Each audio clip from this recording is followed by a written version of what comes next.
Hello dear students, once again welcome back to our channel. So I hope आप लोग NEET 2026 की तैयारी बहुत ही जोरों शोरों से कर रहे हैं।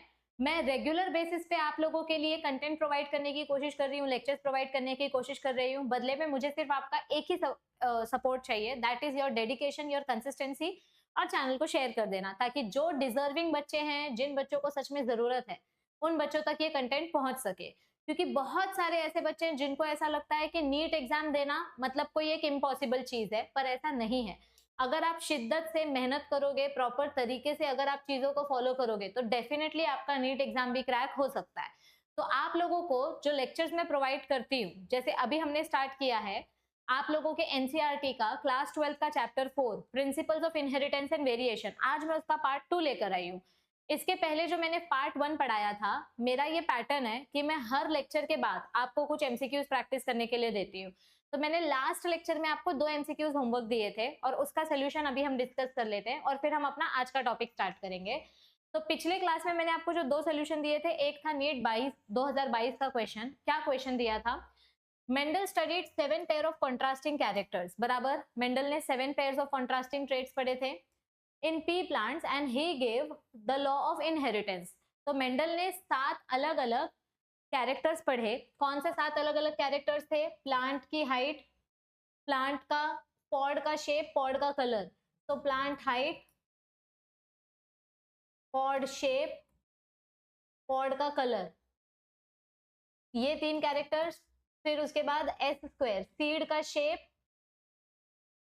सीड का कलर, और एफ स्क्वायर, फ्लावर का पोजीशन, एक्सियल फ्लावर है या टर्मिनल फ्लावर है, एंड फ्लावर का कलर।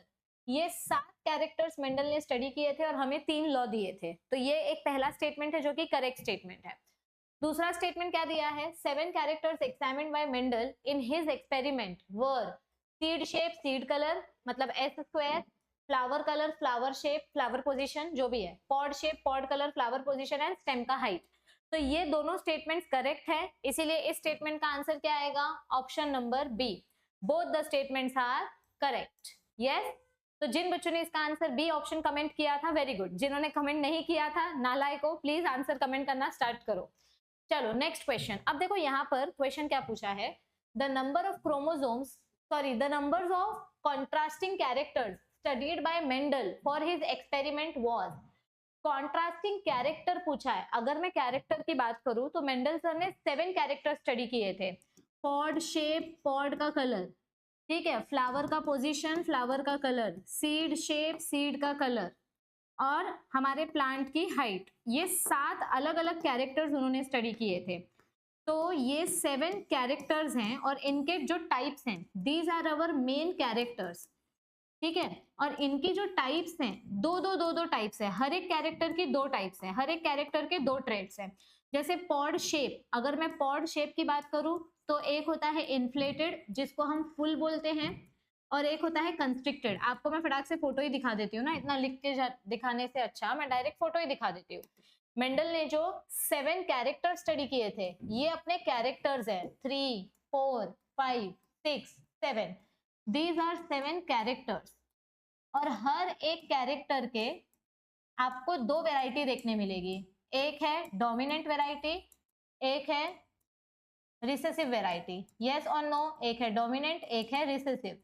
तो ये जो वैरायटी है, इसको वैरायटी बोलते हैं, टाइप्स को, या फिर इसको ट्रेट्स बोला जाता है। जैसे कि अगर मैं बोलूं सीड का शेप, तो सीड का जो शेप है ये कैरेक्टर है, और शेप के मुझे 2 वैरायटीज देखने मिल रही हैं। कौन सी 2 वैरायटी? राउंड और रिंकल्ड। तो ये मेरे ट्रेट्स हो गए। तो कैरेक्टर्स अगर पूछा तो 7 कैरेक्टर्स, और अगर ट्रेट्स पूछे कि आपने कितनी वैरायटी देखी है, मेंडल सर ने कितने ट्रेट्स पढ़े थे, अगर मैं ट्रेट्स के बारे में पूछूंगी तो यहाँ पर 14 ट्रेट्स आएगा। लेकिन अगर मैं कैरेक्टर्स के बारे में पूछूंगी कि कितने कैरेक्टर्स उन्होंने स्टडी किए थे, तो यहाँ पर 7 कैरेक्टर्स आएंगे। तो इस क्वेश्चन का राइट आंसर क्या आएगा? अगर हम थोड़ा आगे जाएं तो इस क्वेश्चन का राइट आंसर क्या आएगा? मेंडल सर ने कितने कैरेक्टर्स पढ़े थे? 7 कैरेक्टर्स पढ़े थे। अगर यहाँ कैरेक्टर की जगह ट्रेट्स पूछा होता या फिर हमें वैरायटी पूछी होती, तो इसका आंसर क्या आता? 14 वैरायटी, क्योंकि हर एक कैरेक्टर की 2 वैरायटी है। Is this clear everybody? चलो अब आगे जाते हैं और आज का सेशन स्टार्ट करते हैं। आज के सेशन में हम जो पहला टॉपिक स्टार्ट करने वाले हैं that is inheritance of one gene. अब इनहेरिटेंस ऑफ वन जीन इस कॉन्सेप्ट में हम क्या देखने वाले हैं, ध्यान से देखो। मेंडल सर ने क्या किया, मेंडल सर ने पी प्लांट लिया, मेंडल सर ने पी प्लांट लिया और पी प्लांट में टोटल 7 कैरेक्टर्स थे। कितने कैरेक्टर्स थे? 7 कैरेक्टर्स। तो अब मेंडल सर ने दो ऐसे प्लांट्स का सिलेक्शन किया, मेंडल सर ने ऐसे प्लांट का सिलेक्शन किया जिसमें 6 characters as it is same to same होंगे। 6 कैरेक्टर्स विल बी सेम, सिर्फ एक कैरेक्टर डिफरेंट होगा, only 1 character will be different, 1 character will be contrasting. ऐसा कैरेक्टर मेंडल सर ने सिलेक्ट किया। 6 कैरेक्टर सेम होंगे दोनों प्लांट्स में, जैसे seed shape, seed colour, pod shape, pod colour, flower shape, flower colour, flower position. सिर्फ plant की height उन्होंने बदल दी। एक टॉल प्लांट लिया, एक डॉर्फ प्लांट लिया। तो यहाँ पर हमने सिर्फ एक अलग कैरेक्टर वाला प्लांट लिया, क्योंकि हम एक जीन का इफेक्ट स्टडी कर रहे हैं, हम एक कैरेक्टर के बारे में पढ़ रहे हैं, मतलब हम एक जीन का इफेक्ट स्टडी कर रहे हैं। तो that is called as inheritance of one gene. तो देखो, थियोरी के साथ साथ मैं आपको प्रोसेस भी एक्सप्लेन करते जाऊंगी। यहाँ पर मेंडल सर ने ना हाइब्रिडाइजेशन प्रोसेस किया है। हाइब्रिडाइजेशन यानी कि मेंडल सर ने 2 अलग अलग प्लांट्स लिए हैं और दोनों को आर्टिफिशियली हाइब्रिडाइज कराया है। कैसे आर्टिफिशियली हाइब्रिडाइज कराया है? इमैस्कुलेशन प्रोसेस किया, पोलन ग्रेन को हैंड पॉलिनेट किया और फिर उसके बाद बैगिंग करके उसको पॉलिनेट और जर्मिनेट होने के लिए छोड़ दिया। तो यहाँ पर let us take the example of one such hybridisation experiment carried out by Gregor Johann Mendel, where he crossed tall plant and dwarf plant to study the inheritance of one gene. मैं बार बार बोल रही हूँ, Mendel sir ने 2 plants लिए, दोनों plant में 6 characters same थे, सिर्फ दोनों प्लांट की हाइट अलग थी। पहले हम एक कैरेक्टर के बारे में पढ़ेंगे, फिर धीरे धीरे करके 2 कैरेक्टर एक साथ पढ़ेंगे, फिर धीरे धीरे करके 3 कैरेक्टर एक साथ पढ़ेंगे। कभी भी स्टार्टिंग में, शुरुआत में हम कोई भी बड़ी चीज एक साथ नहीं करते हैं, ठीक है। तो यहाँ पर पहले मेंडल सर एक कैरेक्टर का फंक्शन पढ़ रहे थे कि अगर मेंडल सर 2 अलग अलग प्लांट्स को आपस में मिक्स करते हैं, जैसे ये एक फीमेल प्लांट है, ये एक मेल प्लांट है, दोनों को अगर मैं आर्टिफिशियली हाइब्रिडाइज करूं तो मुझे प्लांट के जो ऑफस्प्रिंग्स होंगे वो ऑफस्प्रिंग्स किस तरीके से दिखाई देंगे। तो देखो यहाँ पर क्या किया मेंडल सर ने, उन्होंने हाइट वाला कैरेक्टर स्टडी करना स्टार्ट किया। उन्होंने एक ऐसा प्लांट लिया जो टॉल था और एक ऐसा प्लांट लिया जो ड्वार्फ था। This was tall, this was dwarf. Height में ये बड़ा था, ये छोटा था। दोनों को आपस में क्रॉस पॉलिनेशन कराया, मतलब आर्टिफिशियल हाइब्रिडाइजेशन कराया, फिर उसको जर्मिनेट होने रख दिया। अब इन दोनों के मिलन से जो मुझे न्यू प्लांट मिला, मैंने इन सीड्स को ग्रो करके देखा। तो यहाँ पर ये सारे के सारे प्लांट्स दिखने में कैसे हैं? सारे के सारे प्लांट्स टॉल हैं। दिखने में कैसे हैं सारे के सारे प्लांट्स? All toll. फिनोटिपिकली, देखो मैं बार बार एक वर्ड बोल रही हूँ कि दिखने में ये प्लांट्स कैसे हैं, दिखने में ये प्लांट्स कैसे हैं, how are they visible, like what character is visible in them, which character is visible in them. So all these plants are looking tall. हमने एक टॉल प्लांट लिया था, एक डॉर्फ प्लांट लिया था, दोनों के गैमेट्स को मिक्स किया तो मुझे जो बच्चे मिले ये सारे के सारे बच्चे टॉल दिखाई दे रहे हैं। लेकिन अब यहाँ पर मेरा डाउट है कि ये सारे के सारे बच्चे प्योर टॉल होंगे या हाइब्रिड टॉल होंगे, ये मेरा पहला सवाल है। और दूसरा सवाल नहीं है मेरा, दूसरा मेरा जवाब है डायरेक्टली। पहला सवाल तो वही है कि ये टॉल, सारे के सारे प्लांट्स टॉल होंगे या फिर मिक्स होंगे। और दूसरी चीज कि ये जो मुझे टॉल प्लांट्स मिले हैं, इन बच्चों को हम बोलेंगे F1 generation, first filial generation. मतलब ये मेरे पेरेंट्स हैं, पेरेंट्स को क्रॉस करने से जो पहली जनरेशन मिलती है इसको हम बोलते हैं फर्स्ट जनरेशन। तो दिखने में मुझे यहाँ सारे प्लांट्स टॉल दिखाई दे रहे हैं। तो चलो थियोरी में देखते हैं। He collected the seeds produced as a result of this cross। तो मेंडलसन ने क्या किया, उन्होंने एक मेल लिया एक फीमेल लिया, दोनों को क्रॉस किया और दोनों के क्रॉस से जो सीड्स मिली वो सीड्स को ग्रो किया। He grew them to generate first hybrid generation। तो हमने यहाँ पर F1 जनरेशन ग्रो की। ये जो F1 जनरेशन है इसको बोलते हैं फर्स्ट फिलियल जनरेशन। इस F1 जनरेशन को क्या बोलते हैं? First filial generation. और मेंडलसन ने क्या ऑब्जर्व किया कि यहाँ F1 जनरेशन में उनको जितने भी प्लांट्स मिल रहे हैं, all these plants are tall. ये सारे के सारे प्लांट्स दिखने में कैसे हैं? All these plants are tall. जैसे कि हमारा ये वाला पेरेंट था, ये जो हमारी फीमेल थी ये टॉल फीमेल थी और ये फीमेल डॉर्फ थी। तो दिखने में मुझे सारे पेरेंट्स, जो सारे बच्चे हैं वो फीमेल की तरह दिख रहे हैं। ध्यान से सुनो मैं क्या बोल रही हूँ। दिखने में ये जो प्लांट्स हैं ये इसके जैसे दिख रहे हैं, इसके जैसा एक भी प्लांट नहीं दिख रहा है, यानी all the offsprings are showing character like one parent. और ये तो गायब ही हो गया, मतलब इस गैमेट का यहाँ पे कुछ एक्सप्रेशन ही नहीं हुआ, बेचारे का अस्तित्व ही खत्म हो गया। पर क्या सच में इसका अस्तित्व खत्म हुआ है या सिर्फ दब गया है, एक्सप्रेस नहीं हुआ है? तो वही चीज तो पता करनी है। तो दिखने में यहाँ एक पेरेंट का कैरेक्टर दिखाई दे रहा है और दूसरे पेरेंट का कैरेक्टर बिल्कुल दिखाई नहीं दे रहा है, ठीक है। लाइक इन डायग्राम 4.3 ये देखो, एक पेरेंट का, ये अपना टॉल पेरेंट है, ये अपना डॉर्फ पेरेंट है। टॉल और डॉर्फ पेरेंट को जब हम क्रॉस करते हैं तो हमको F1 जनरेशन में सारे के सारे टॉल पेरेंट्स मिलते हैं। कैसे बच्चे मिलते हैं? सारे tall. This is my tall parent, इसका गैमेट हो जाएगा कैपिटल टी कैपिटल टी। ये मेरा डॉर्फ पेरेंट है, इसका गैमेट हो जाएगा स्मॉल टी। मतलब ये मेरा जीनोटाइप है, ये मेरे पेरेंट्स का जीनोटाइप है।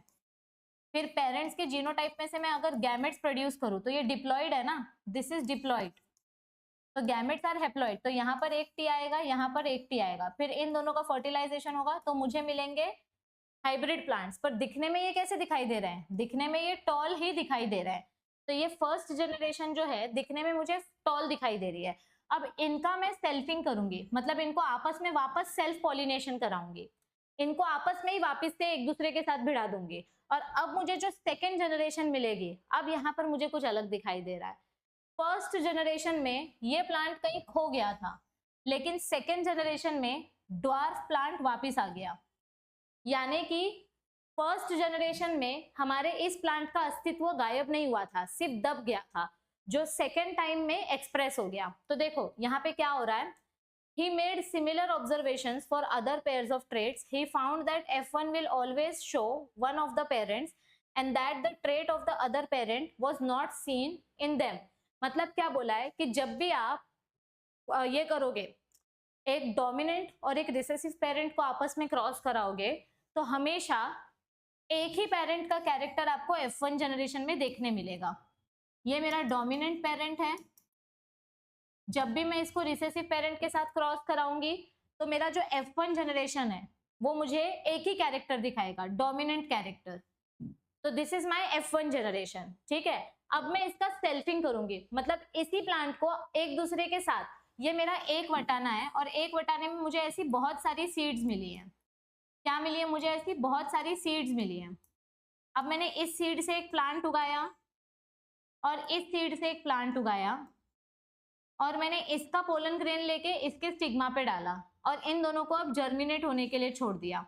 तो मतलब ये देखो, मैंने इसका गैमेट लिया, मैंने इसका गैमेट लिया और इन दोनों को आपस में जर्मिनेट करवाया, तो मुझे ऐसे बच्चे मिलेंगे। ये मेथड यूज होगा, तो मैं बताती हूँ आगे डिटेल में, ध्यान से सुनते जाओ। तो यहाँ पर क्या बोला है कि पहले हमने F1 जनरेशन प्रोड्यूस किया, ये मेरे सारे के सारे F1 जनरेशन वाले बच्चे हैं। तो और उसके बाद हम क्या करेंगे? F1 जनरेशन का सेल्फ पॉलिनेशन करेंगे। तो मेंडल ने फिर क्या किया, सारे के सारे जो टॉल प्लांट्स मिले थे उसका उन्होंने सेल्फ पॉलिनेशन करवा दिया। और जैसे ही उन्होंने F1 जनरेशन का सेल्फ पॉलिनेशन किया, ध्यान से देखो, ये मेरा F1 जनरेशन है। जब मैं इनको आपस में पॉलिनेशन करा रही हूँ तो अब मुझे जो बच्चे मिल रहे हैं वो मुझे सेम इन दोनों के जैसे नहीं मिल रहे हैं। मुझे जो बच्चे मिल रहे हैं उसमें एक बच्चा मुझे पुराने पेरेंट जैसा मिल रहा है। मतलब यहाँ पे इन दोनों को क्रॉस कराने के बाद मुझे जो बच्चे मिल रहे हैं उनमें से एक बच्चा अब इसके जैसे है, जो कैरेक्टर बीच में खो गया था अब वो एक्सप्रेस हो गया। तो मेंडल को ये देखकर सरप्राइज हुआ कि जब सेकेंड जनरेशन हम प्रोड्यूस करते हैं तो सेकेंड जनरेशन में हमें वापस से रिसेसिव कैरेक्टर देखने मिलता है, जो F1 जनरेशन में गायब हो गया था। फर्स्ट जनरेशन जब हमने बनाई तो यहाँ पर एक भी रिसेसिव प्लांट नहीं है, लेकिन जब मैं इसी को आपस में क्रॉस पॉलिनेशन करा रही हूँ, सेल्फ पॉलिनेशन करा रही हूँ, क्रॉस नहीं सेल्फ पॉलिनेशन करा रही हूँ, तो अब मुझे रिसेसिव मिल रहा है। पहले ये रिसेसिव पेरेंट नहीं मिला, मतलब मुझे जो बच्चे मिले सारे के सारे डोमिनेंट मिले, लेकिन जब मैंने इनका आपस में सेल्फिंग कराया तो मुझे मेरा रिसेसिव कैरेक्टर मिला। जो कैरेक्टर यहाँ खो गया था वो कैरेक्टर यहाँ दिखाई दे रहा है, मतलब फर्स्ट टाइम में नहीं दिखा, सेकेंड टाइम में दिखा। तो मेंडल इस चीज को देखकर बहुत ही ज्यादा शॉक हो गए थे, that some of the offsprings were dwarf and the character that was not seen in the F1 generation. ये कैरेक्टर F1 जनरेशन में नहीं दिखाई दे रहा है। There is no white plant, there is no dwarf plant. जो character F1 generation में नहीं दिखाई दे रहा था वो अचानक से F2 जनरेशन में एक्सप्रेस हो रहा था, and the proportion of plants that were dwarf were 1/4 of the F2 plants while 3/4 of the F2 plants were toll. अब अगर आप क्वांटिटी चेक करो तो हमारे पास टोटल 4 बच्चे हैं, 1 2 3 4, तो ये 4 में से एक ड्वार्फ प्लांट है और बाकी जो 3 हैं ये टॉल प्लांट्स हैं।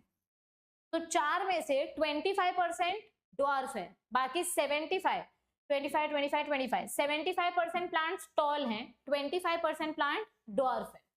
सो the tall and dwarf traits were identical to their parental type. तो अब देखो, ये जो मुझे टॉल कैरेक्टर मिला है ये अपने ओरिजिनल पेरेंट जैसा है, और ये जो ड्वार्फ पेरेंट मिला है, ये जो ड्वार्फ बच्चा मिला है ये भी अपने पेरेंट जैसा है, and they did not show any blending. और यहाँ पर आपको कोई मिक्सचर नहीं दिखाई दे रहा है, टॉल और ड्वार्फ प्लांट को मिक्स करके मीडियम हाइट वाला प्लांट मिल गया, ऐसे कुछ ब्लेंडिंग दिखाई दे रहा है क्या? नहीं दिखा दे रहा है।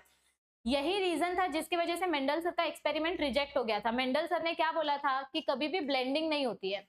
मेंडल सर ने क्या एक्सप्लेन किया था? अनब्लेंडिंग फिनोमिनन एक्सप्लेन किया था कि कभी भी गैमेट्स आपस में ब्लेंड नहीं होते हैं, मिक्स नहीं होते हैं, या तो डोमिनेंट कैरेक्टर एक्सप्रेस होता है या तो रिसेसिव कैरेक्टर एक्सप्रेस होता है। और वही चीज यहाँ पर प्रूव हो गई that there is no blending. This is very important. There is, it did not show any blending. या तो डोमिनेंट कैरेक्टर एक्सप्रेस होगा या तो रिसेसिव कैरेक्टर एक्सप्रेस होगा, ठीक है, मिक्स होके कोई नया कैरेक्टर एक्सप्रेस नहीं होगा। आगे क्या बोला है? That is all the offspring were either tall or dwarf. कोई भी ऑफस्प्रिंग ऐसा नहीं था जो बीच के हाइट का हो। ऐसे इन दोनों के बीच में यहाँ पे कुछ ऐसे मीडियम हाइट वाला प्लांट मिल रहा है क्या? ना एकदम टॉल ना एकदम ड्वार्फ, दोनों के बीच का हाइट ऐसा कुछ मिला क्या? नहीं, हमें या तो टॉल प्लांट मिल रहा है या तो ड्वार्फ प्लांट मिल रहा है। Similar results were obtained with the other traits that he studied. तो यहाँ पर तो सिर्फ हमने हाइट वाला एग्जांपल देखा, ऐसे ही मेंडल सर ने seed shape, seed colour, seed colour, pod shape, pod colour, flower position, ऐसे हर एक कैरेक्टर के लिए मेंडल सर ने ये सेम एक्सपेरिमेंट रिपीट करके देखा। और जब जब उन्होंने ये एक्सपेरिमेंट्स रिपीट किए, हर बार मेंडल सर को एक कॉमन चीज देखने मिली कि F1 जनरेशन में एक ही कैरेक्टर एक्सप्रेस होता है, ओनली वन। ये देखो, only one of the parental traits are expressed in F2 generation. जब हम F1 जनरेशन निकालते हैं तो सिर्फ एक ही कैरेक्टर दिखता है, लेकिन जब हम F1 जनरेशन से F2 जनरेशन निकालते हैं तो हमें दोनों कैरेक्टर्स दिखते हैं जो पेरेंट्स के ओरिजिनल कैरेक्टर्स थे। तो F1 जनरेशन में एक ही कैरेक्टर दिखता है, लेकिन F2 जनरेशन में हमें बोथ द कैरेक्टर्स दिखते हैं। और इनका रेशियो क्या रहता है? 3:1। ये जो मैंने हाईलाइट किया है, दिस इज वेरी इंपॉर्टेंट। यहाँ पर अपना रेशियो कैसा है? टॉल पेरेंट्स का रेशियो है 3 और ड्वार्फ पेरेंट्स का रेशियो है 1। तो टॉल और ड्वार्फ का अगर मैं रेशियो निकालूं, फिनोटाइप रेशियो, मतलब दिखने में ये कैसे दिखाई दे रहे हैं, अगर मैं इनका फिनोटाइप रेशियो निकालूं तो कैसा रेशियो बनेगा इनका? 3:1। The contrasting traits did not show any blending at either F1 or F2 stage. क्या बोला है हमको इधर पे? The contrasting traits did not show any blending. ये जो टॉल और ड्वार्फ वाले कैरेक्टर्स हैं, इनके बीच में कोई भी ब्लेंडिंग नहीं हुई है। They did not show any blending, ये आपस में बिल्कुल भी मिक्स नहीं हो रहे हैं। They did not show any blending, या तो डोमिनेंट कैरेक्टर एक्सप्रेस हो रहा है या तो रिसेसिव कैरेक्टर एक्सप्रेस हो रहा है।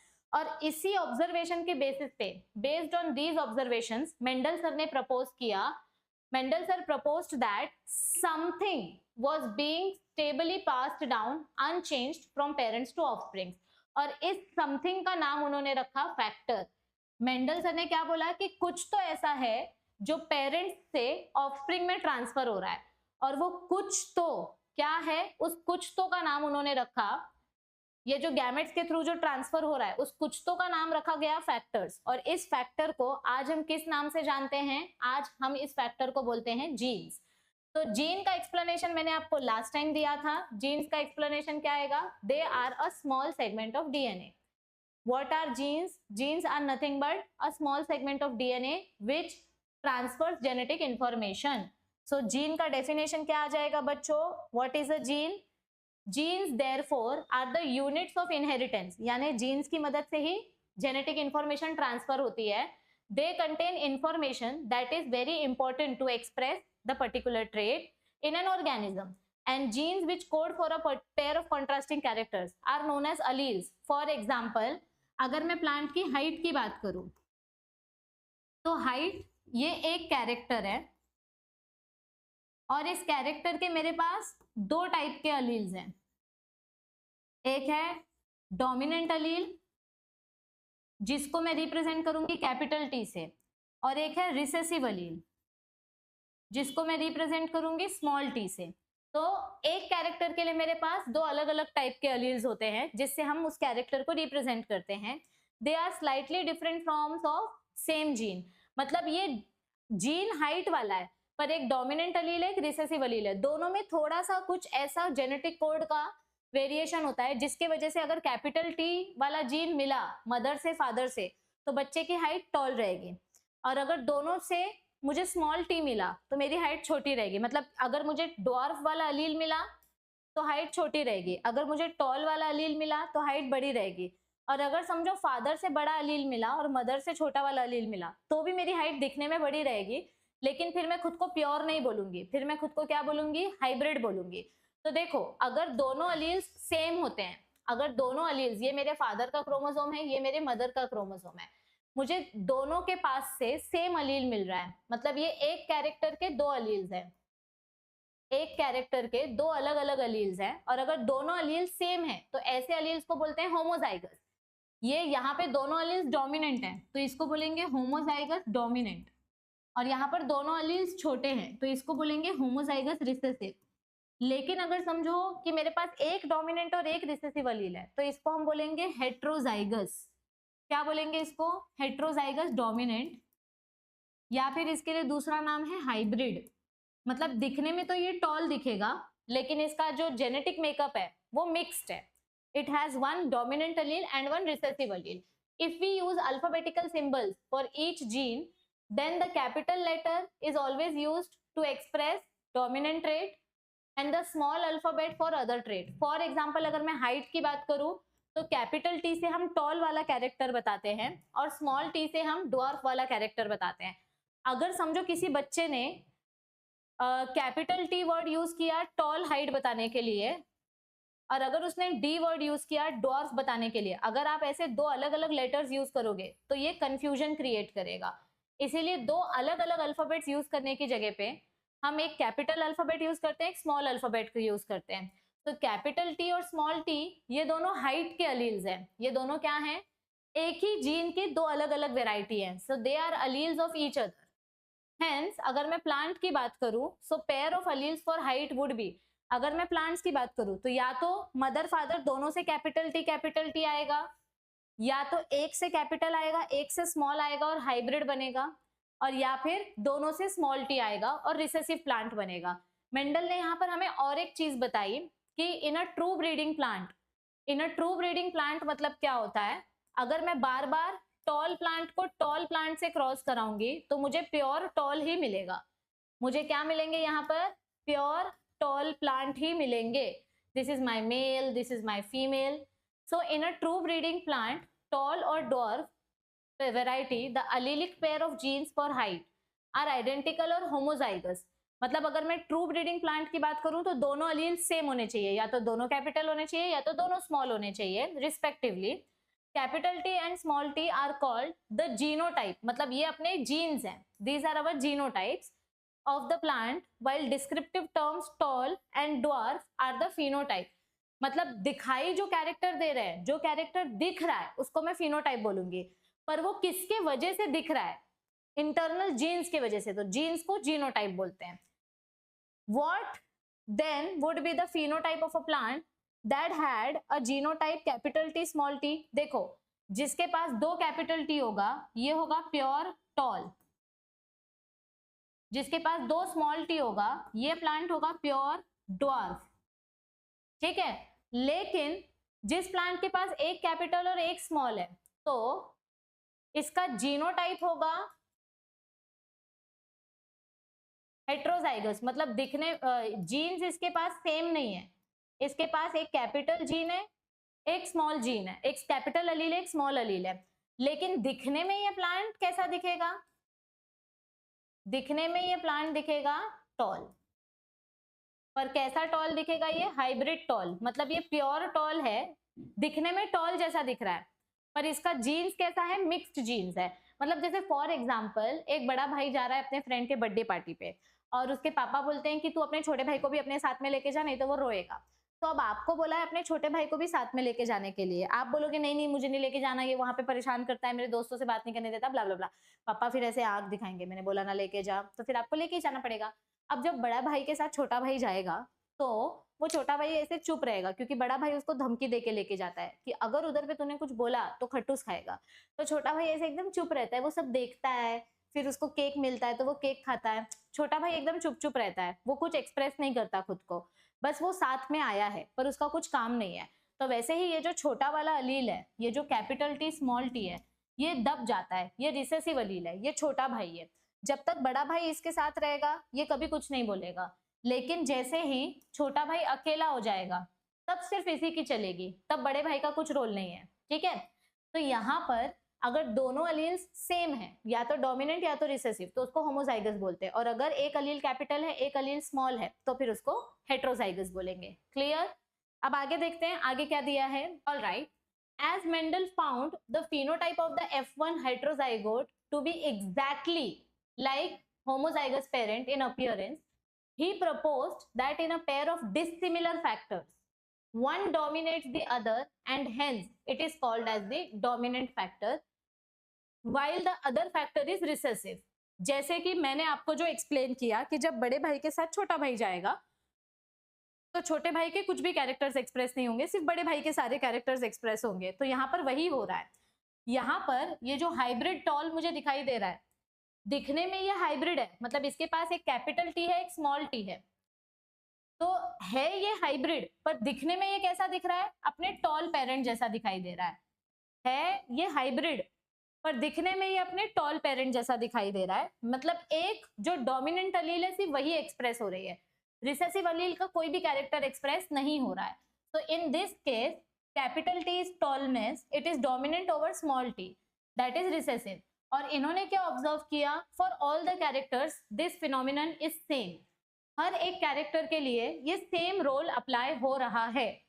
Okay, it is convenient and logical to use the capital and lower letter case of an alphabetical symbol to remember this concept. तो अगर जैसे कि मैंने आपको बोला डोमिनेंट कैरेक्टर है या डोमिनेंट ट्रेट है तो कैपिटल लेटर यूज करो, रिसेसिव ट्रेट है तो स्मॉल लेटर यूज करो।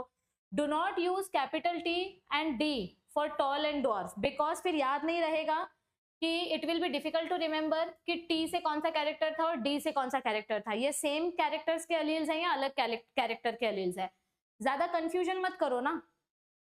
आप एक कैपिटल लेटर लो एक स्मॉल लेटर लो, कैपिटल लेटर मतलब डोमिनेंट कैरेक्टर और स्मॉल लेटर मतलब रिसेसिव कैरेक्टर। तो मेंडल ने पी प्लांट के जो 7 कैरेक्टर स्टडी किए थे, मैं उनके अलील्स आपको बता देती हूँ ताकि आपको वो याद रहे। यहाँ पर मैं बता देती हूँ कि कौन से कैरेक्टर के लिए कौन सा लेटर यूज किया गया था। सीड के शेप के लिए capital R small R, seed के कलर के लिए येलो ग्रीन, पॉड के शेप के लिए capital I small I, green colour के लिए capital G small G, purple के लिए और व्हाइट के लिए यहाँ पर कैपिटल पी या फिर एक्चुअली देखा जाए तो कैपिटल आर यूज किया जाता है, बट समझो कैपिटल पी स्मॉल पी। यहाँ पर एक्सीएल के लिए कैपिटल ए स्मॉल ए, यहाँ पर टॉल के लिए कैपिटल टी स्मॉल टी। तो ऐसे अलग अलग टाइप के अलील्स यूज किए गए थे फॉर एवरी ट्रेट। एक ही अल्फाबेट कैपिटल और स्मॉल इस फॉर्मेट में ये अल्फाबेट्स यूज किए गए थे। All the alleles can be similar in the case of homozygotes and it can be dissimilar as in the case of heterozygote. अभी हमने यही पढ़ा ना, होमोजाइगस मतलब सेम अलील्स, कैपिटल हेट्रोजाइगस मतलब डिफरेंट अलील, एक कैपिटल एक small. Since the capital and small t plant is heterozygous for genes controlling the height, it is called as monohybrid, and the cross between this plant is called as monohybrid cross। मतलब यहाँ पर क्या हो रहा है, एक ही character हम study कर रहे हैं, हम सिर्फ प्लांट की हाइट का स्टडी कर रहे हैं, we are studying about one character. तो ऐसे हाइब्रिड कैरेक्टर, एक टॉल अलील है एक ड्वार्फ अलील है, मतलब एक कैपिटल टी है एक स्मॉल है, बट दोनों मिलके एक ही कैरेक्टर कंट्रोल कर रहे हैं। ये अलील कैसे टाइप का है? हाइब्रिड टाइप का अलील है, इसीलिए इस टाइप के अलील्स को क्या बोलते हैं? वन मतलब मोनो और हाइब्रिड, मोनो हाइब्रिड। और ये प्रोसेस हमने कैसे फाइंड आउट किया? क्रॉस करके, तो इसीलिए इसको बोलते हैं मोनो हाइब्रिड क्रॉस। अब ये जो क्रॉस वाला मेथड है, ये क्रॉस वाला मेथड किसने बताया था और ये अलील्स कैसे सेपरेट होते हैं मैं वो भी बताती हूँ। सबसे पहले गैमेट्स का सेपरेशन समझते हैं। From the observation that the recessive parent trait is expressed without any blending, we can conclude, infer म्हणजे conclude, that when the tall and dwarf plant produces gametes by the process of meiosis, the alleles of the parental pair separate or they segregate from each other and only one allele is transmitted to a gamete. देखो ये है Mendel का second law. क्या बोला गया है कि जब गैमेट्स बनते हैं ड्यूरिंग मियोसिस, तब अलील्स जो है ये सिंगल सिंगल सेपरेट हो जाते हैं। ये देखो, ये अपने पेरेंट्स का जीनोटाइप है और ये गैमेट्स हैं। जब गैमेट्स बनते हैं तो अलील्स सेपरेट हो जाते हैं और एक अलील में एक ही गैमेट जाता है। In one allele there will be only one gamete. ये था मेंडल का second law, this was Mendel's second law. और ये जो डोमिनेंस वाला प्रोसेस है, जहां पे उन्होंने डोमिनेंट कैरेक्टर एक्सप्रेस किया कि डोमिनेंट फैक्टर एक्सप्रेस होगा, रिसेसिव फैक्टर एक्सप्रेस नहीं होगा, ये था मेंडल का फर्स्ट लॉ जो हम आगे जाके पढ़ने वाले। ये देखो यहाँ पे मेंडल सर का फर्स्ट लॉ और मेंडल सर का सेकेंड लॉ। फर्स्ट लॉ क्या बोला गया है? Characters are controlled by factors, small units of DNA called factors. Factors को हम क्या बोलते हैं? जीन्स बोलते हैं। ओके और ये फैक्टर्स कैसे प्रेजेंट होते हैं? These alleles are always present in pairs, capital T, small T, capital T, small T, ये हमेशा पेयर्स में प्रेजेंट होते हैं। इन डिसिमिलर पेयर मतलब अगर समझो हमारे पास ऐसा कोई पेयर है जिसमें एक कैपिटल है एक स्मॉल है, तो इसमें से एक मेंबर डोमिनेंट होगा और एक मेंबर रिसेसिव होगा। जो डोमिनेंट मेंबर होगा सिर्फ वही एक्सप्रेस होगा। तो ये लॉ ऑफ डोमिनेंस की मदद से हम क्या एक्सप्लेन कर रहे हैं? The expression of only one of the parental trait. ये देखो, ये मेरा हाइब्रिड है ना, this is my dissimilar pair, ये मेरा डिसिमिलर पेयर है और इस ऑफस्प्रिंग में मुझे जो कैरेक्टर दिखाई दे रहा है, ये कैरेक्टर सिर्फ एक ही पेरेंट से मैच खा रहा है। यहाँ पर कहीं पर भी आपको ड्वार्फ प्लांट दिखाई दे रहा है क्या? नहीं, सारे के सारे प्लांट्स टॉल दिखाई देंगे F1 जनरेशन में। F1 जनरेशन में अगर मुझे सारे के सारे प्लांट्स एक ही पेरेंट जैसे दिख रहे हैं तो मतलब ये वाला कैरेक्टर डोमिनेंट कैरेक्टर है इन अ मोनो हाइब्रिड क्रॉस, क्योंकि F1 जनरेशन में एक ही कैरेक्टर एक्सप्रेस हो रहा है। और फिर expression of both the characters in F2 generation will explain कि नहीं, इसके साथ रिसेसिव अलील भी था लेकिन वो दब गया था। जो कैरेक्टर दिख रहा है वो डोमिनेंट है और जो छुप गया है वो रिसेसिव है। तो जो कैरेक्टर छुप गया है वो कैरेक्टर कौन सा है? वो कैरेक्टर आपका ड्वार्फ कैरेक्टर है। और वो कैसे पता चला? जब हमने F1 जनरेशन का आपस में सेल्फिंग किया। जब आप F1 जनरेशन की सेल्फिंग करोगे और आपको F2 जनरेशन मिलेगा तो आपको यहाँ पर वापस एक ऑफस्प्रिंग ऐसा मिलेगा जो अपने ओरिजिनल पेरेंट जैसा दिखाई देगा और इससे पता चलेगा कि अरे ये बच्चा प्योर नहीं है, ये हाइब्रिड था, इसके पास ये चैप्टर है, इसके पास एक डोमिनेंट अलील है और एक रिसेसिव अलील है। दिखने में तो ये प्योर डोमिनेंट जैसा दिख रहा था, पर क्या ये प्योर डोमिनेंट था? नहीं, ये हाइब्रिड था। कैसे पता चला कि ये हाइब्रिड था? क्योंकि हमने इसका F2 जनरेशन निकाला। समझ में आई बात? चलो थोड़ा पीछे जाते हैं, मैं काफी आगे चली गई। और सेकेंड लॉ में क्या बोला गया है? लॉ ऑफ सेग्रीगेशन, यानी हमारे पास जो जीनोटाइप है, ये गैमेट्स जब भी सेपरेट होंगे तो एक अलील के पास एक ही गैमेट जाएगा। गैमेट्स कभी भी पेयर में सेपरेट नहीं होते, गैमेट्स आर ऑलवेज हैप्लॉइड। तो this segregation of Aleel is a random process, ये रैंडम होगा। एक के पास कैपिटल टी जाएगा, एक के पास स्मॉल टी जाएगा। So there is a 50% chance of gamete containing either allele and this has been verified by the results of crossing. In this way, जब हम कैपिटल टी का गैमेट्स बनाएंगे तो plants have the allele capital T and gametes of the dwarf plants will have the allele small t and during fertilization क्या होगा? Capital T से capital T वाला अलील आया, ड्वार्फ प्लांट से स्मॉल टी वाला अलील आया, दोनों ने आपस में रिप्रोडक्शन किया और हमको हाइब्रिड प्लांट दिया। सो कैपिटल टी आएगा एक पेरेंट से, स्मॉल टी आएगा एक पेरेंट से, और इन दोनों का जब फर्टिलाइजेशन होगा तो यहाँ पर मुझे क्या दिखाई देगा? एक कैपिटल और एक स्मॉल। मतलब मेरा जो ऑफस्प्रिंग है ये ऑफस्प्रिंग दिखने में कैसा होगा, हाइब्रिड, या इसको हम क्या बोल सकते हैं, हेटेरोजाइगस।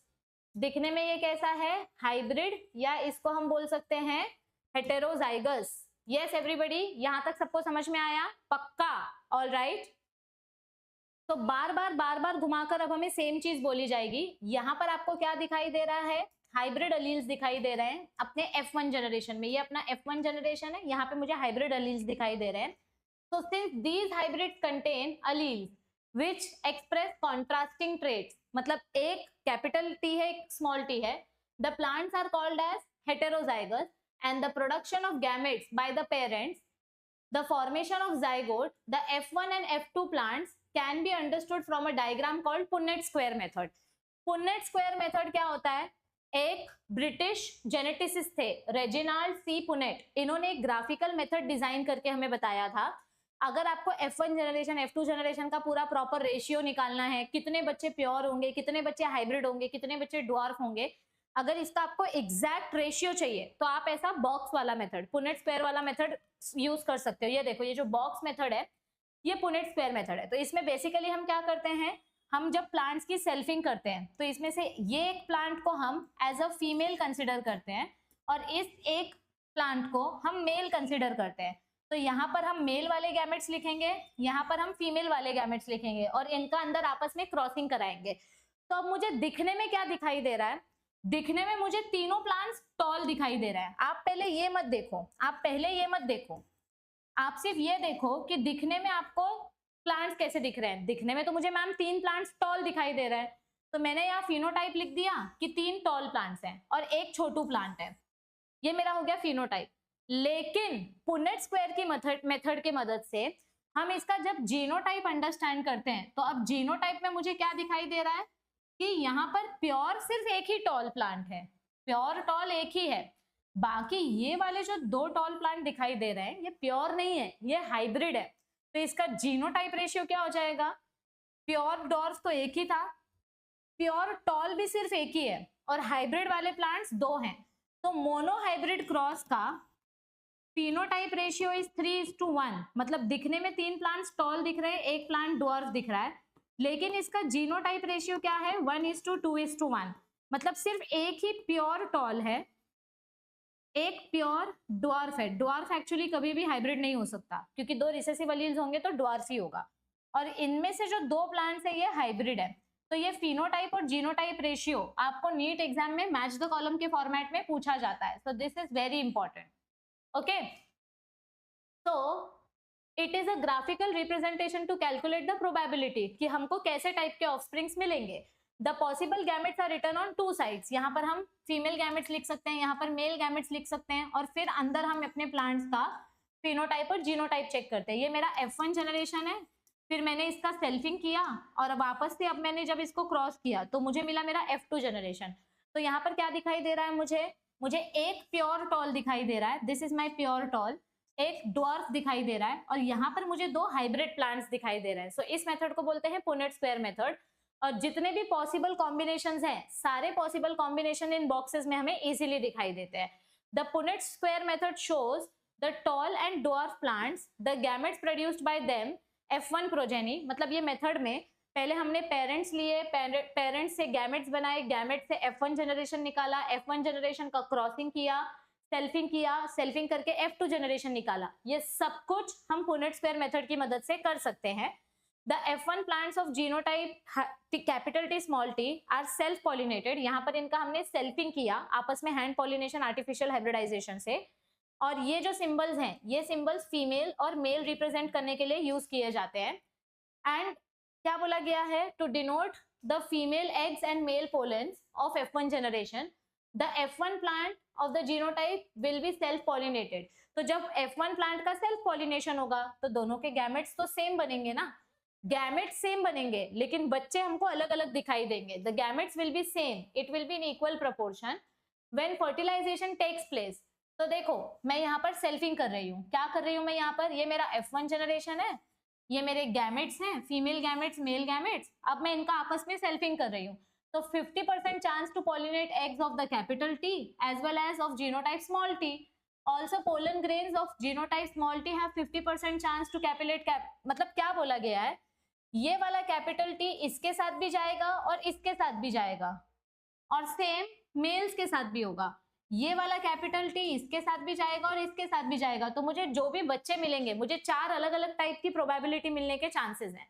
तो मुझे जो बच्चे मिलेंगे from the Punnett square method, ये इजीली दिखाई दे रहा है कि मुझे टोटल 4 बच्चे मिले हैं। उनमें से एक जो है वो प्योर टॉल होगा, 2 जो होंगे, एक प्योर टॉल होगा, 50% पॉपुलेशन हाइब्रिड होगा, 2/4 मतलब 2 बच्चे हाइब्रिड होंगे और एक बच्चा ड्वार्फ होगा। ये देखो ना, 4 में से एक प्योर टॉल है, ये दोनों हाइब्रिड है और ये प्योर ड्वार्फ है। तो यही कैरेक्टर्स मुझे दिखाई दे रहे हैं। So from the F1 have genotype capital T small t, but the phenotype character is seen as tall. And at F2 generation, 3/4 of the plants are tall, where some of the capital T, while others are hybrid. While others are what? Others are hybrid. And externally, it is not possible to distinguish between the plants within the genotypes कि कौन सा क्या है। मतलब मैं आपको क्या बोलने की कोशिश कर रही हूँ, दिखने में मुझे क्या दिखाई दे रहा है, ध्यान से देखो, बस ये लास्ट इंपॉर्टेंट टॉपिक है, फिर इसके बाद खत्म, ये टॉपिक खत्म। यहाँ पर दिखने में मुझे क्या दिखाई दे रहा है बच्चों, जब प्लांट्स ग्रो होते हैं तो प्लांट्स के पत्तों पे कैपिटल टी स्मॉल टी ऐसा नहीं लिखा रहता। तो पता कैसे चलता है कि कौन सा प्लांट कैपिटल है, कौन सा प्योर है, कौन सा हाइब्रिड है? दिखने में तुमको ये नहीं दिखाई देगा, दिखने में तुमको सिर्फ ये दिखाई देगा कि प्लांट की हाइट क्या है। तो दिखने में मुझे 3 टॉल प्लांट्स दिखाई दे रहे हैं, लेकिन इनमें से कितने प्लांट्स प्योर हैं और कितने प्लांट्स हाइब्रिड हैं ये नहीं समझ में आ रहा। कितने प्योर हैं और कितने हाइब्रिड है ये नहीं समझ में आ रहा। तो यही पता करने के लिए हमने एक दूसरा क्रॉस मेथड निकाला और उस दूसरे क्रॉस मेथड को बोलते हैं टेस्ट क्रॉस मेथड। ठीक है, so hence with in the genotype capital T small T only one character capital T is expressed. तो कैपिटल टी को हम टॉल कैरेक्टर बोलते हैं और स्मॉल टी को ड्वार्फ कैरेक्टर बोलते हैं। इस वजह से डोमिनेंट कैरेक्टर एक्सप्रेस होता है, रिसेसिव कैरेक्टर एक्सप्रेस नहीं होता है, और हमें ऐसा रेशियो देखने मिलता है, मतलब एक प्योर टॉल देखने मिलता है। यहाँ पर 2 ऑफस्प्रिंग्स, इसको सॉल्व किया है, 2 ऑफस्प्रिंग्स मुझे हाइब्रिड देखने मिलते हैं और एक प्योर ड्वार्फ देखने मिलता है। लेकिन ये रेशियो हम कैसे निकाल सकते हैं, या हमारे पास जो F1 जनरेशन है, ये F1 जनरेशन है, ये हाइब्रिड है कि प्योर है, ये हम कैसे पता कर सकते हैं? तो इसके लिए एक अलग से क्रॉस मेथड किया जाता है, उस क्रॉस मेथड को बोलते हैं टेस्ट क्रॉस। मैं इसके बारे में भी बताती हूँ, पहले यहाँ सिंपल कैलकुलेशन देख लेते हैं। This is the mathematical ratio for monohybrid cross to the binomial expression ax plus by the whole square that has the gametes bearing genes capital T और small t in equal frequency. The expression is expanded as given below. मतलब देखो, ax plus by square, तो half t plus half small t the whole square, क्या formula होता है? a plus b the whole square, a square plus 2ab plus b square।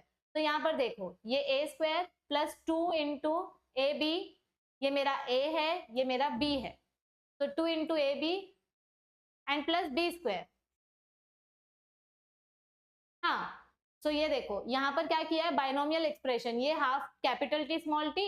अच्छा, इसको direct इन्होंने वो कर दिया, a plus B the whole square का भी फॉर्मूला नहीं लगाया, इन्होंने सिर्फ स्क्वायर करके ऐड कर दिया है, कुछ फॉर्मूला नहीं लगाया है। इसको एक बार ऐड किया और इसको वापस एक बार ऐड किया, ये देखो सेम टर्म्स को 2 बार ऐड किया, और फिर जब इन्होंने ब्रैकेट्स ओपन करके मल्टीप्लाई किया, पहले इसको इसके साथ किया, फिर इसको इसके साथ किया, फिर ये इसके साथ, ये इसके साथ, तो जब ऐसे मल्टीप्लाई किया तो हमें ये मैथमेटिकल इक्वेशन मिला। इतना फालतू का आपको कॉम्प्लिकेट करके दिया गया है, लाइफ इतनी कॉम्प्लिकेटेड है नहीं जितनी बनाई गई है, ज्यादा कंफ्यूजन मत लो, सिंपल सा चीज याद रखो। 4 बच्चे मिले, 4 मिले, 4 में से एक प्योर टॉल दिख रहा है भाई, बराबर, मतलब कैपिटल टी। 4 में से 2 बच्चे, इसको अगर मैं सॉल्व करूं तो मैं ऐसा लिख सकती हूँ 1/2। 4 में से 2 बच्चे मुझे हाइब्रिड दिखाई दे रहा है, मतलब जीनोटाइप उनका हाइब्रिड दिख रहा है, कैपिटल टी स्मॉल टी, और एक बच्चा है जो बेचारा ड्वार्फ है। बस यही मैथमेटिकल एक्सप्रेशन यहाँ पे एक्सप्लेन किया है, इतना जान मत देना इसके पीछे। Mendel self-pollinated F2 plants and found that dwarf plants continued to generate dwarfs in F3 and F4। फिर जब आगे जाके इन F2 प्लांट्स को आपस में सेल्फ पॉलिनेशन किया तो हमें आगे जाके वापस से dwarf plants, hybrid plants, tall plants, ये प्लांट्स देखने मिल रहे हैं. तो what do you think? He concluded that the genotype of the dwarf was homozygous. तो इससे क्या पता चला? टॉल प्लांट के लिए मेरे पास दो जीनोटाइप हो सकता है. अगर टॉल प्लांट प्योर होगा तो कैपिटल टी, लेकिन अगर टॉल प्लांट अगर हाइब्रिड हुआ तो एक कैपिटल एक स्मॉल आएगा. लेकिन अगर मेरा प्लांट ड्वार्फ है, मैं क्या लिख रही हूं, अगर मेरा प्लांट ड्वार्फ है, लेट मी राइट इट, अगर मेरा प्लांट टॉल है तो ये दो पॉसिबल कंडीशंस है, या तो प्योर होगा या तो हाइब्रिड होगा. लेकिन अगर मेरा प्लांट छोटू है, अगर मेरा प्लांट ड्वार्फ है, तो इसके पास एक ही ऑप्शन है कि इसके पास दोनों अलील्स छोटे वाले हैं, इसके पास एक भी कैपिटल अलील नहीं है. एक भी कैपिटल अलील अगर आया तो प्लांट टॉल होगा. अगर एक भी कैपिटल अलील नहीं है तो प्लांट कंपल्सरी ड्वार्फ होगा. ठीक है. So what do you think he would have got had he self pollinated a tall F2 plant? अगर हम टॉल F2 प्लांट को सेल्फ पॉलिनेट करते, टॉल F2 प्लांट को सेल्फ पॉलिनेट करते, तो हमें क्या मिलता? सिर्फ टॉल प्लांट्स मिलते यहाँ पर, क्योंकि दोनों अलील्स टॉल वाले हैं. यस. अब यहाँ पर मैंने आपको क्या बोला? हमारा जो हाइब्रिड है, ये जो हाइब्रिड है F1 जनरेशन, ये F1 जनरेशन प्योर है कि हाइब्रिड है, ये पता करने के लिए हमने क्या किया? टेस्ट क्रॉस किया. From the preceding paragraph, preceding मतलब ये वाला paragraph, it is clear that though the genotype ratio can be calculated using mathematical probability by simply looking at the phenotype, it is not possible to know the genotype composition. आप सिर्फ देखकर बता सकते हो कि ये टॉल है कि ड्वार्फ है, लेकिन आप ये नहीं बता सकते कि वो प्योर है कि हाइब्रिड है. टॉल दो टाइप के होते हैं, एक प्योर होता है, एक हाइब्रिड होता है. तो मुझे वो जानना है कि प्योर है कि हाइब्रिड है, मुझे वो जानना है. So that is, for example, whether a tall plant from F1 generation is pure or hybrid. अगर ये मुझे पता करना है तो इसके लिए मुझे क्या करना पड़ेगा? मेरा जो F1 जनरेशन है, इस F1 जनरेशन को मैं रिसेसिव पेरेंट के साथ क्रॉस करूंगी. देखो, दिखने में तो ये पक्का डोमिनेंट दिख रहा है, दिखने में ये पक्का डोमिनेंट दिख रहा है, पर मुझे क्या पता करना है कि ये प्योर वाला डोमिनेंट है या फिर हाइब्रिड वाला डोमिनेंट है. मतलब ये मिलावटी डोमिनेंट है या प्योर डोमिनेंट है. दिखने में तो बड़ा दिख रहा है, पर प्योर है कि हाइब्रिड है. तो मैं इसको रिसेसिव प्लांट के साथ क्रॉस करके देखूंगी. अगर मैंने इसको रिसेसिव प्लांट के साथ क्रॉस किया और मुझे सारे के सारे ऑफस्प्रिंग्स ऐसे के ऐसे मिले, तो इसका मतलब मेरा जो F1 जनरेशन था वो प्योर था. ऐसे टाइप के क्रॉस को बोलते हैं बैक क्रॉस. जब आप F1 को उसके रिसेसिव पेरेंट के साथ क्रॉस कराते हो, जब आप F1 जनरेशन को रिसेसिव पेरेंट के साथ क्रॉस कराते हो, तो इसको बोलते हैं बैक क्रॉस. क्या बोलते हैं इसको? Back cross. ठीक है. अब यहां पर अगर मुझे सारे के सारे प्लांट्स सेम प्लांट्स F1 जैसे दिखे, all offsprings are like F1, जैसा मेरा F1 था मुझे वैसे के वैसे ही सारे बच्चे मिल रहे हैं, तो मतलब ये मेरा प्योर डोमिनेंट है. It means my F1 is dominant, pure dominant. लेकिन समझो, जब मैंने F1 प्लांट को रिसेसिव पेरेंट के साथ क्रॉस किया और मुझे यहाँ पे दो टाइप के प्लांट्स मिले, मुझे यहाँ पे दो टाइप के प्लांट्स मिले. कुछ प्लांट्स मुझे F1 जैसे मिले और कुछ ऑफस्प्रिंग्स मुझे ड्वार्फ कैरेक्टर दिखा रहे हैं. तो यहां पर देखो, कुछ मुझे F1 जैसे मिलेंगे, ये F1 जैसे, और कुछ मुझे ड्वार्फ कैरेक्टर दिखाएंगे. तो यहाँ 50-50% रेशियो मिल रहा है. हाफ फ्लावर्स F1 जैसे हैं और हाफ फ्लावर्स रिसेसिव कैरेक्टर दिखा रहे हैं, मतलब ड्वार्फ कैरेक्टर दिखा रहे हैं. ड्वार्फ नहीं, रिसेसिव बोलूंगी मैं. क्या बोलूंगी मैं यहाँ पर? रिसेसिव कैरेक्टर बोलूंगी. यहाँ पर मुझे रिसेसिव कैरेक्टर मिल रहा है. I am getting recessive. 50% offsprings मुझे पेरेंट्स जैसे मिल रहे हैं, 50% ऑफस्प्रिंग्स मुझे रिसेसिव मिल रहे हैं. तो यहाँ पर 50-50 का रेशियो हो रहा है. टोटल 4 बच्चे मिले, 4 में से 2 जो है ये F1 जैसे हैं और 2 जो है ये रिसेसिव पेरेंट जैसे हैं. तो इसका रेशियो निकालो, 1 2 1 2, यानी रेशियो क्या हुआ इसका? 1:1 हुआ ना रेशियो. मतलब 50-50% का मुझे इधर ऑफस्प्रिंग्स मिल रहा है. तो यहाँ पर जब आप F1 जनरेशन को रिसेसिव पेरेंट के साथ क्रॉस करते हो तो इसको हम बोलते हैं, ये कैसा स्टार बनाया मैंने, जब हम F1 जनरेशन को रिसेसिव पेरेंट से क्रॉस करते हैं और अगर मुझे 50-50% का रेशियो मिला, मतलब 1:1 का रेशियो मिला, तो इस टाइप के क्रॉस को टेस्ट क्रॉस बोला जाता है। क्या बोला जाता है इस टाइप के क्रॉस को? Test cross. मतलब इसको आप बैक क्रॉस भी बोल सकते हो, this is a back cross also test cross.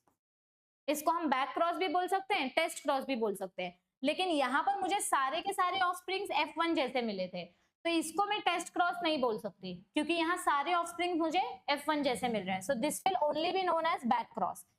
Test cross में क्या होता है? 1:1 का रेशियो मिलता है। बैक क्रॉस में क्या होता है? सारे ऑफस्प्रिंग्स F1 जनरेशन जैसे मिलते हैं। Okay, so test cross means F1 into recessive parent. Test cross मतलब क्या होता है? F1 into recessive parent. So to determine the genotype of the tall plant, Mendel crossed tall plant from F2 generation with a dwarf plant and this is called as test cross. Test cross में हम क्या करते हैं, जो हमारा plant है दिखने में डोमिनेंट है लेकिन ये प्योर है कि नहीं है पता नहीं, तो ये जो दिखने में जो डोमिनेंट प्लांट है इसको हम किसके साथ क्रॉस करते हैं? रिसेसिव के साथ।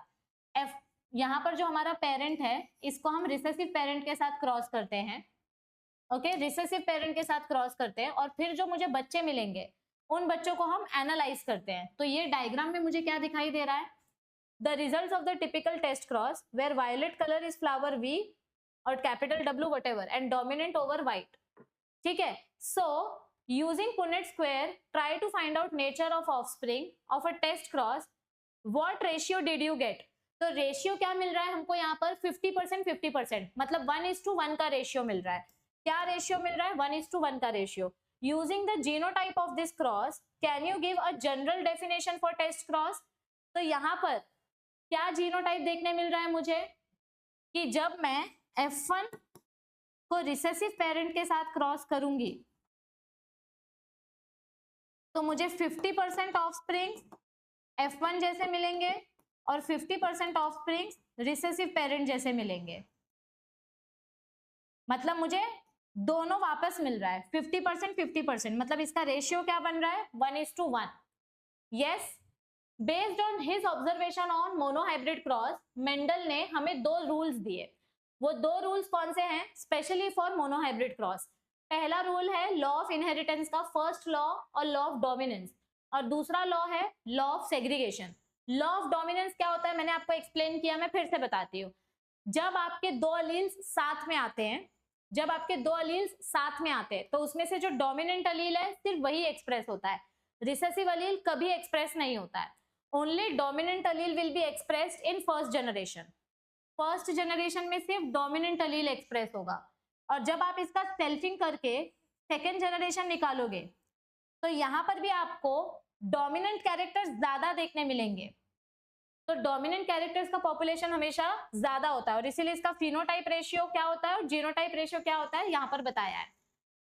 अब इसकी अगर मैं यूनिवर्सली एक्सेप्टेबिलिटी की बात करूं, देखो ये लाइन आपके नीट में नहीं दी है, एनसीईआरटी में नहीं दी है, पर इसके बेसिस पे क्वेश्चंस आ सकते हैं, दिख रहा है ना?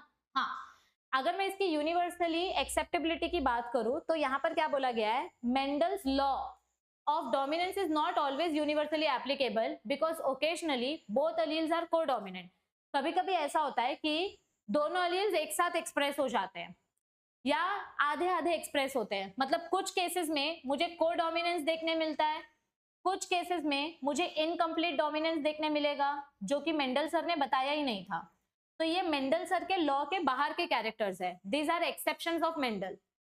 ओके, जैसे व्हाइट फ्लावर और रेड फ्लावर को अगर मैं लूं तो मुझे अचानक से पिंक फ्लावर मिल गया।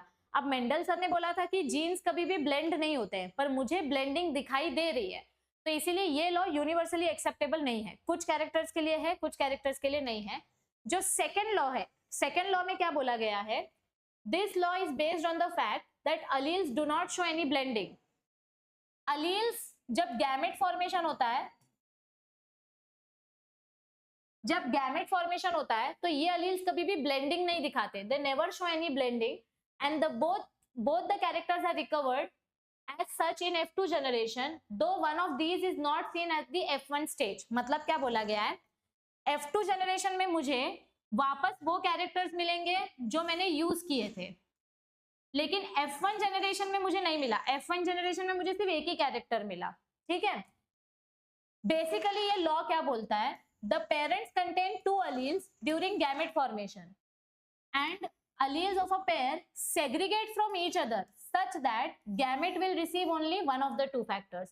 अगर मेरे पास एक कैरेक्टर के 2 alleles है, सपोज मैं हाइट की बात कर रही हूं और हाइट के लिए मेरे पास 2 alleles है, या तो कैपिटल टी है या तो स्मॉल टी है, तो जब इसमें से गैमेट बनेगा तो सिर्फ एक कैपिटल टी आएगा और इसमें से जब गैमेट बनेगा तो सिर्फ एक स्मॉल टी आएगा। और समझो अगर मेरे पास हाइब्रिड पेरेंट है तो इसके 2 अलग अलग गैमेट्स बनेंगे, एक गैमेट के पास कैपिटल टी जाएगा, एक गैमेट के पास स्मॉल टी जाएगा, okay. Of course, a homozygous parent produces all gametes that are similar, while a heterozygous produces 2 kinds of gametes. देखो यहाँ पर एक ही टाइप का गैमेट बन रहा है, लेकिन यहाँ पर 2 टाइप के गैमेट बन रहे हैं। तो number of gametes find out करने का एक फॉर्मूला है। नंबर ऑफ गैमेट्स कितने टाइप के बनेंगे इसका एक फॉर्मूला है। क्या फॉर्मूला है? 2n। n मतलब क्या होता है? Number of hybrid alleles. कितने टाइप के हाइब्रिड अलील्स है उसके ऊपर डिपेंड करता है कितने टाइप के गैमेट्स मिलेंगे। यहाँ पर कितने टाइप के हाइब्रिड अलील्स है? एक ही, मतलब सिर्फ एक ही कैरेक्टर के हाइब्रिड अलील्स है, हाइट के कैरेक्टर्स। तो यहाँ पर n की वैल्यू क्या हो जाएगी? 1। सो 2 मतलब आंसर क्या आएगा? 2। तो मुझे 2 टाइप के गैमेट्स मिले। कौन से 2 टाइप के गैमेट मिले? एक कैपिटल टी, एक स्मॉल टी। समझो मैं एक और एग्जांपल देती हूँ।